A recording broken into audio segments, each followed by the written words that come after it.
Hello! So ngayon guys is may tanong tayo about kay Wicard. So ang tanong nito guys is, patas nga ba si Wicard? So ang sagot natin dyan guys is, ang Wicard ay ginagarantiya na ang mga gumagamit ay magiging lubos at patas kapag naglalaro ng mga larong binubuo ng Wicard.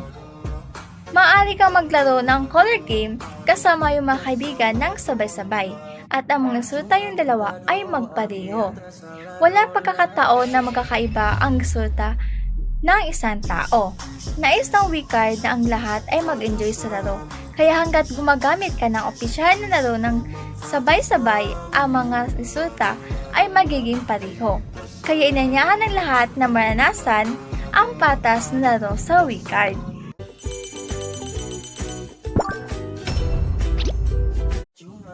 Hello! So ngayon guys is may tanong tayo about kay Wicard.